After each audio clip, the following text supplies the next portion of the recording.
Réseaux sociaux buzz. Bakpato, Songi Songi, Kongosa, Koromoto, Legede. Venez. Venez vous informer en temps réel. Écoutez les critiques, les analyses avec Maman Buzz sur Réseaux sociaux buzz. Ici, pas de critiques stériles, ni tête ni queue, pas de polémique.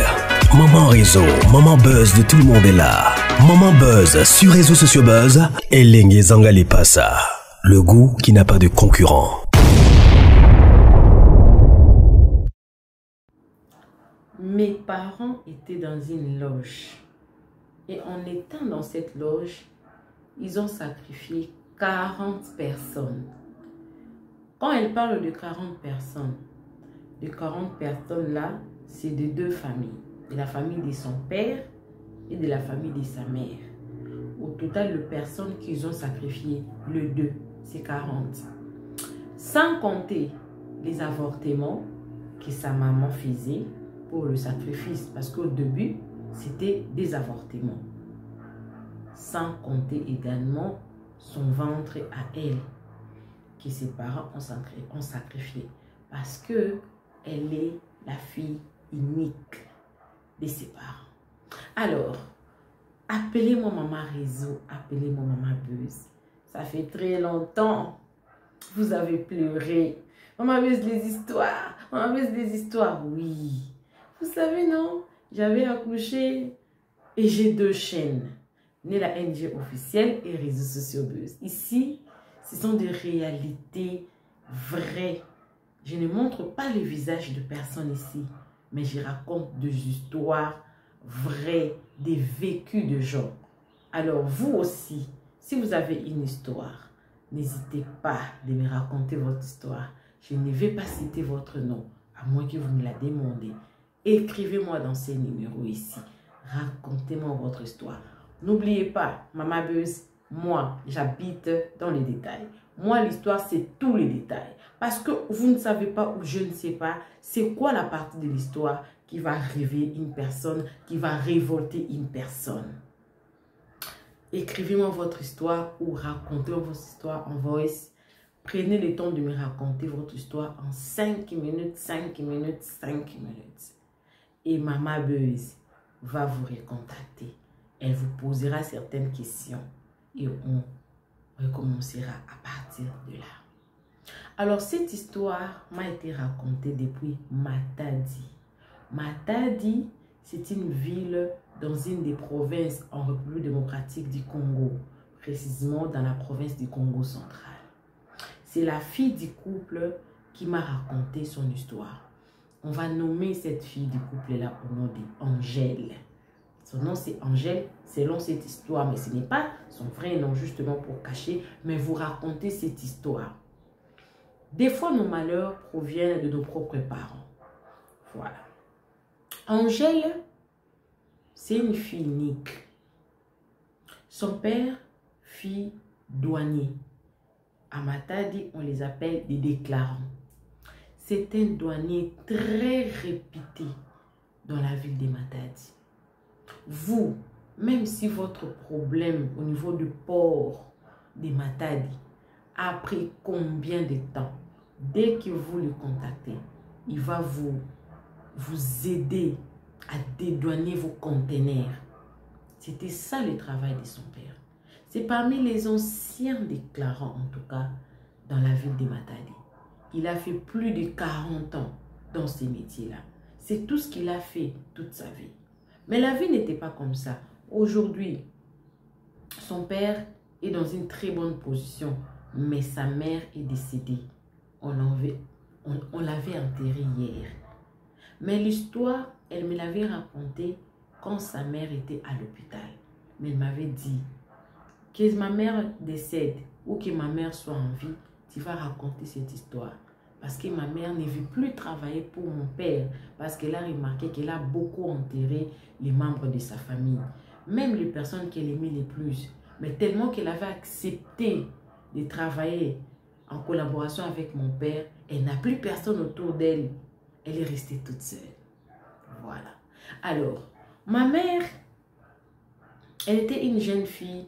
Elle étudiait au lycée.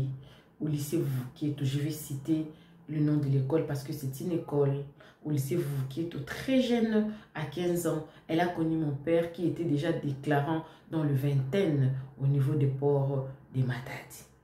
Ils se sont rencontrés. Ils vivaient dans le concubinage. Mais ma mère, pendant cette période-là, 15 ans, 16 ans, elle tombait enceinte parce qu'il n'y avait pas de protection. À chaque fois qu'elle tombait enceinte, mon père disait toujours qu'il ne va pas avoir des enfants. Mon père ne voulait pas avoir d'enfants. Ma mère, très jeune qu'elle était, elle trouvait ça normal qu'elle était aussi jeune. Elle était élève. Son monsieur, son chéri, était en train de lui protéger. From 15 ans jusqu'à 18 ans, elle a avorté 6 grossesses. Comptez bien les grossesses. 6. Quand elle a tout à dit 18 ans, elle a obtenu son diplôme d'État. Le papa d'Angèle a épousé sa mère.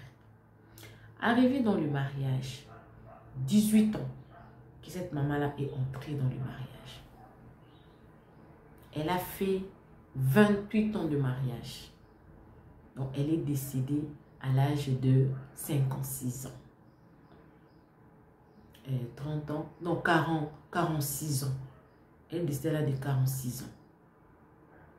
46 ans. 46 ans. Mais elle n'a eu que elle. Arrivée dans le mariage, ce n'était plus des avortements volontaires. Non, ce n'était plus des avortements volontaires. C'était maintenant des avortements involontaires. Alors qu'elle tombe enceinte, la grossesse sort. Elle tombe enceinte, la grossesse sort. Et la famille de son père parlait. La famille de son père parlait. Elle a avorté 4 fois dans le mariage. Ça fait 10 grossesses qu'elle a perdues depuis qu'elle était avec son père.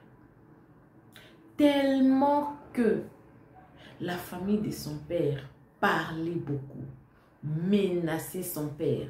Tu as l'argent, tu as un nom ici à Matadi qui ne parle pas de toi. Tu es réputé, tu dois avoir une progéniture. Si tout ne va pas avec ta femme, prends une autre dehors, mets les enfants au monde. Pourquoi tu n'arrives pas à faire? Elle n'a pas une bonne matrice. Ça parlait de gauche à droite.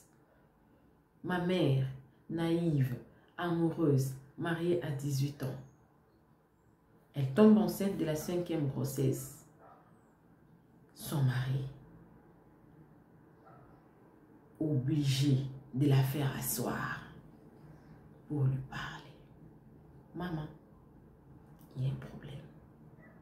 Tu sais, pour avoir cette vie que tu as ici, j'avais sacrifié ma progéniture. Parce que nous sommes nés d'une famille pauvre. Moi, je n'ai pas étudié. Je n'ai même pas un diplôme d'État. Mais, très jeune que j'étais, j'ai parti au port. Et c'est là où j'ai appris comment faire une déclaration, comment aider quelqu'un à dédouaner ses biens. Mais c'est seulement là où on m'a appris que je ne peux pas être vide. Je dois avoir quelques protections pour pouvoir garder ce travail. Parce que les déclarants en Matadi meurent jeunes. Ils ont l'habitude de se jeter des maladies, des empoisonnements. Pour être à l'abri de tout ça, j'étais obligée d'aller prendre quelque chose pour me protéger. Mais je ne voulais pas sacrifier un membre de ma famille parce que je voulais réussir pour mes frères, pour ma famille. Et c'est grâce à moi que mes frères, mes soeurs, mes parents vivent dans les conditions que tu vois là. Moi, je ne peux pas avoir un enfant. Mais comme ça parle de ma famille, il commence à soupçonner. Déjà, depuis que tu étais étudiant, élève, tu as perdu 6. Déjà ça, ce que tu portes là, c'est la 5e. Depuis que nous sommes mariés, je ne veux pas que tu perdes cette grossesse, mais tu dois accepter de faire ces sacrifices avec moi. Donc, tu dois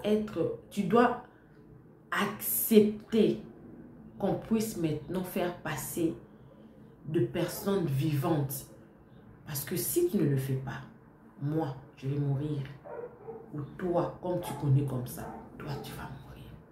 Ou on redeviendra pauvre. Ou j'aurai la folie. Si tu veux garder cette grossesse ici pour avoir un enfant, tu dois accepter de m'accompagner, moi, ton mari. Et ensemble, ouvre-moi la porte de ta famille. Comme ça, on commencera à faire passer des gens de vivants. C'était sa grossesse à elle.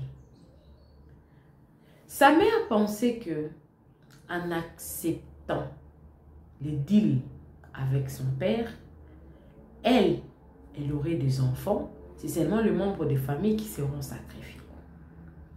Elle a accepté. L'année la même, sa maman a perdu sa petite sœur, qui était encore élève. Comment elle a perdu? Elle était tombée malade. Elle est décédée. Mais sa mère n'avait pas compris. Elle vient à peine d'entrer dans l'affaire. Hein? Elle vient à peine d'entrer dans l'affaire. Et sa petite sœur est décédée. Une maladie brisque.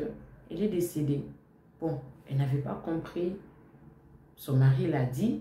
Elle pensait qu'elle allait pouvoir prendre un sacrifice du genre une photo, donner ou faire rien du tout. On a enterré. Elle est là accouchée d'Angèle. Angèle est née. La famille de son mari était contente et tout. Mais après sa naissance, sa mère a fait 5 ans. Elle n'arrivait même plus à concevoir. Même plus. Quand elle a totalisé 5 ans. Pendant ces 5 ans-là, les gens mouraient. Qu'est-ce que ses parents faisaient? À la rentrée, sa mère avait une grande famille. Son père avait une grande famille. Ils avaient une grande maison. Ou ils ont une grande maison. Parce que cette maison-là, jusqu'aujourd'hui, la famille est séparée. La famille est en débandade. Maintenant, moi, je suis en train de vous parler. Qu'est-ce que ses parents faisaient? Lors du congé, ils recevaient des gens à la maison. Sous prétexte qu'ils sont venus en vacances. Et pendant les vacances, son père achetait des fournitures scolaires à tous les enfants qui venaient en vacances chez eux. Et c'est au courant de l'année. Vous allez voir, si c'était 6 personnes ou 7 personnes qui étaient en vacances chez eux, vous allez voir 2 l'année qui va suivre, ils vont partir. C'est-à-dire que chaque année, la famille de son père et la famille de sa mère perdaient des gens parmi de personnes qui venaient en vacances chez eux. Mais comme son père avait l'argent et que lors des deuils, il prenait tout en charge, qui pouvait croire que c'était son père qui était derrière ça? Parce que toutes ces personnes-là qui mouraient, c'était par des maladies. Il n'y avait pas une mort qu'on pouvait soupçonner. Non. Vous allez voir une personne malade, il tombe malade, 1 mois, 2 mois, 3 mois, puis la personne s'est rétablie un peu après quelques temps, la personne décède. 5 ans. Pendant ces 5 ans-là, c'est ce qui est arrivé. Après, à un moment donné, la famille de sa mère s'est élevée pour dire que non, nous, on doit chercher d'où ces morts proviennent. Quand son père a écouté ça, il a dû arrêter des sacrifices du côté de sa mère. Mais qui devait payer ça? C'était sa mère. Elle a recommencé à avoir des grossesses. Elle avortait involontairement. Elle faisait des fausses couches. Elle faisait des fausses couches. Involontairement. Les bébés partaient. Après, elle a fait 6 avortements volontaires. 4 avortements volontaires. Déjà, des fausses couches. Mais après ça, elle a eu à faire 6 grossesses qui sont parties comme ça. Il n'y avait plus de morts dans la famille parce que son père avait peur qu'on puisse découvrir que c'était lui qui faisait passer. Mais après ces 6 ans-là, sa mère prenait de l'âge. Et après plusieurs avortements, vous allez constater que vous n'avez plus, vous ne tombez plus enceinte naturellement. Ça, ce n'est pas la sorcellerie.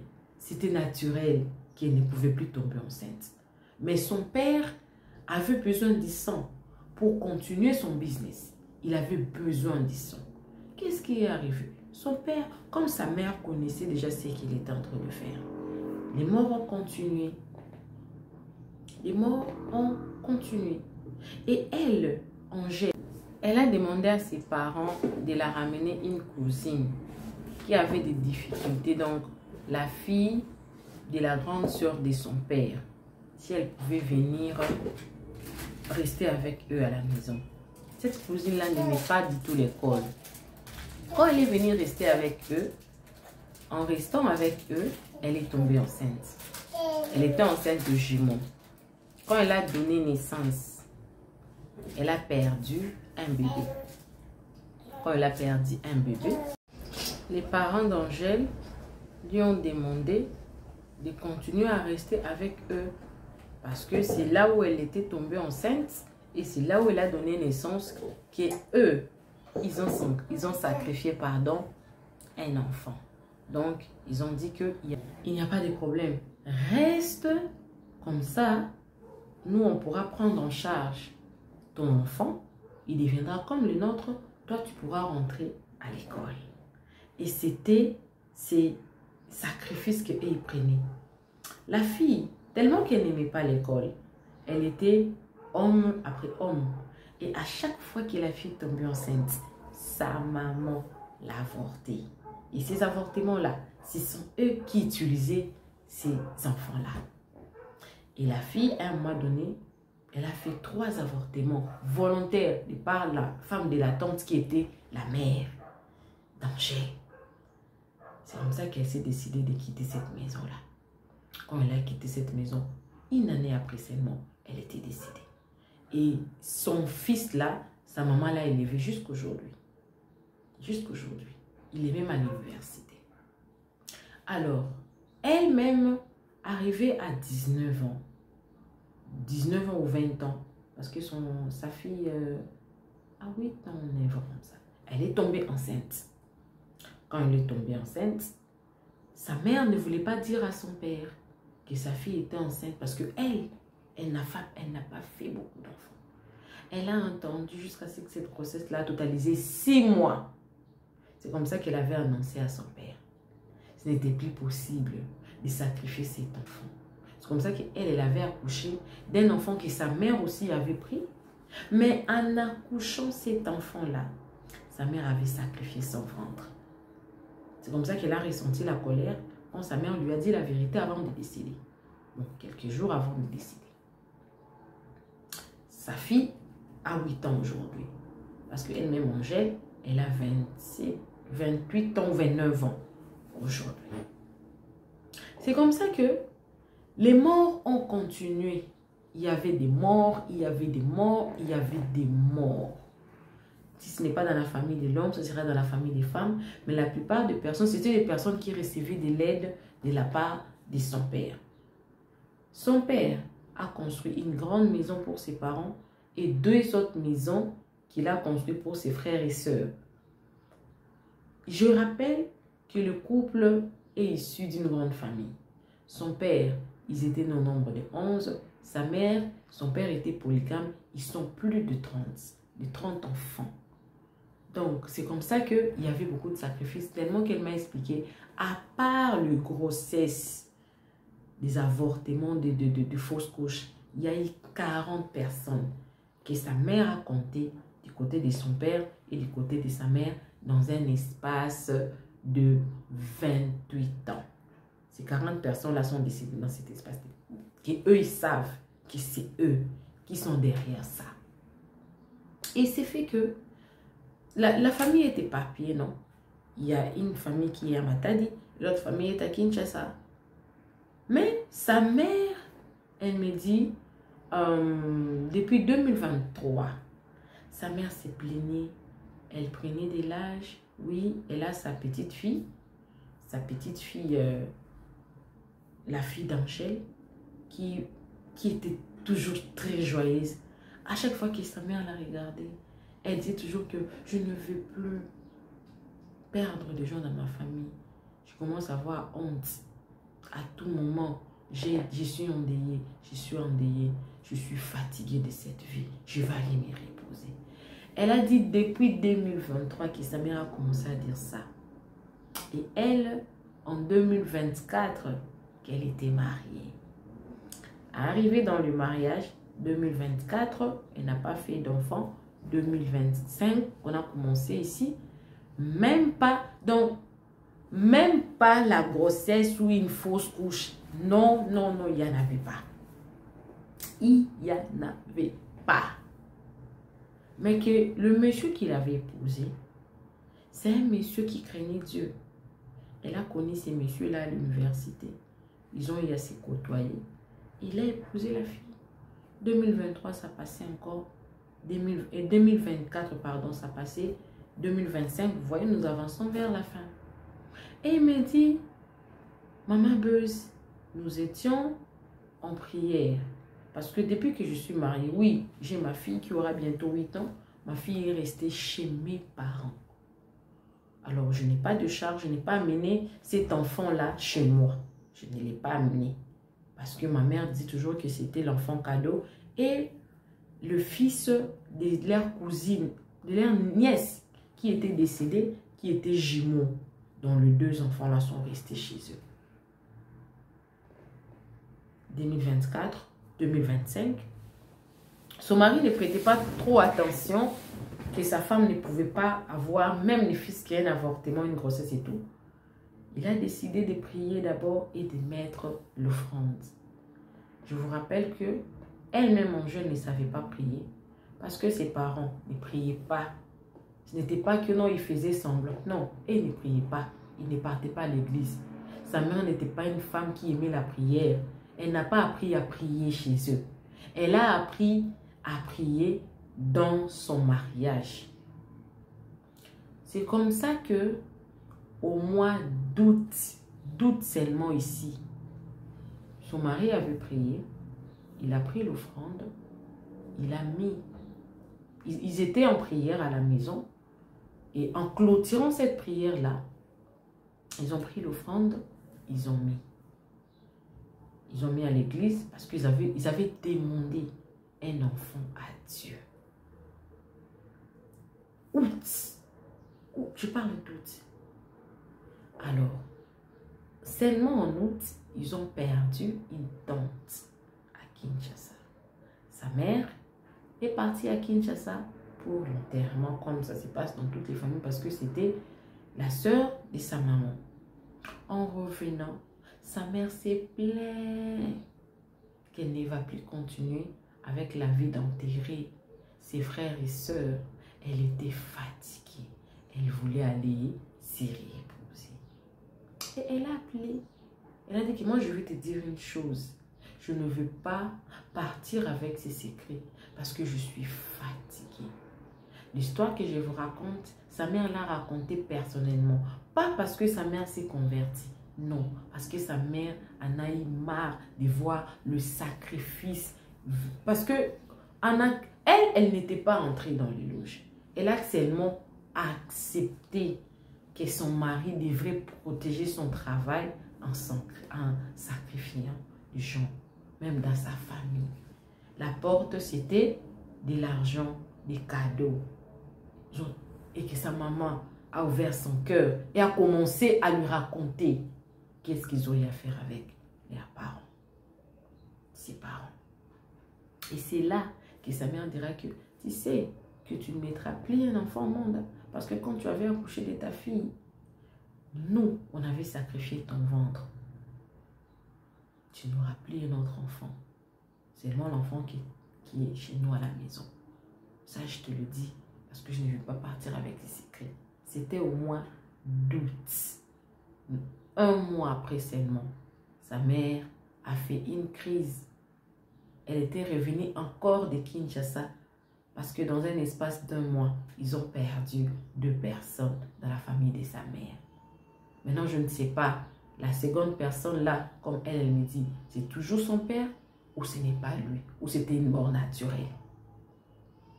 Quand elle est revenue de l'enterrement de cette sœur-là, en rentrant, 2 jours après, elle a fait une crise. Arrivée là-bas à l'hôpital, elle a dit au docteur elle-même qu'elle ne veut pas être récupérée et qu'elle était fatiguée. À tout moment, qu'elle dise aux gens qu'elle a perdu quelqu'un dans sa famille. Mais, Comme le docteur ont ces serments-là d'aider des personnes, ils avaient quand même réussi à la récupérer. Elle était stable, c'était une crise une crise de l'hypertension. On a réussi quand même à la stabiliser.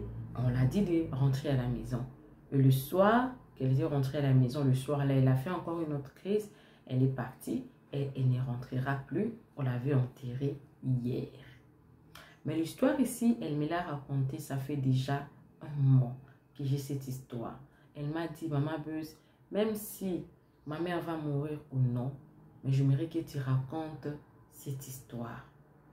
Les mamans qui aiment envoyer leurs enfants en vacances chez les gens et qu'en retour, ils attendent que là où les enfants étaient partis, de revenir avec les fournitures scolaires. Et au courant de l'année comme ça, l'enfant tombe malade et meurt. Peut-être, qui sait, chaque famille a ses secrets. Moi, je n'ai pas caché à mon mari mon problème. J'ai expliqué à mon mari. Mon mari a dit ça à notre pasteur et nous sommes en train de prier. Mon mari m'a dit, même si je n'aurai pas d'enfant, ça ne sera pas ma faute et il ne me quittera pas pour ça. Moi, je lui ai dit, aie la foi que tu auras un enfant. Son père est en vie. Il est bien portant. On avait enterré sa mère hier. Elle m'a dit qu'on l'a enterré hier. Elle était décédée, ça fait une semaine. On l'a enterrée hier. Cette histoire-là, sa mère l'a racontée.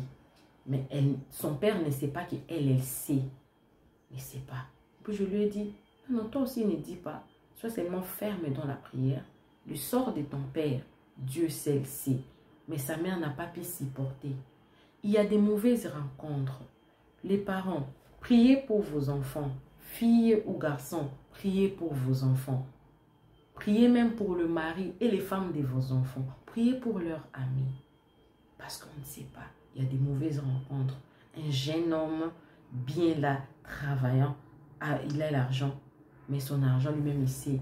Ce n'est pas vraiment que les sacrifices là lui donnaient l'argent. Non. Les sacrifices là permettaient à ce qu'il garde cette position là qu'il avait. Mais le travail en soi, il ne l'a pas obtenu par ces moyens-là. Voilà l'histoire. Il m'a dit, en total, ma mère m'a cité 40 personnes dans un espace de 28 ans. Du côté de mon père et du côté de ma mère, 40 personnes. Les enfants, les grandes personnes confondues. De la famille, des cousins, des cousines. Ils ont pris dans la famille. Ils n'ont pas pris une personne en dehors de la famille, sans compter les avortements. Voilà. Appelez-moi Maman Réseau, appelez-moi Maman Buzz. Nous avons repris avec les histoires. Chaque jour, vous aurez au moins droit à une histoire. Écrivez-moi avec ces numéros. Racontez-moi votre histoire en 5 minutes, 5 minutes, 5 minutes. Mes histoires sont vraies. On me raconte des histoires. Soyez prudents. Le dehors est risqué. On se retrouve prochainement dans une nouvelle vidéo. Que Dieu vous bénisse. Bisous, bisous. Bye.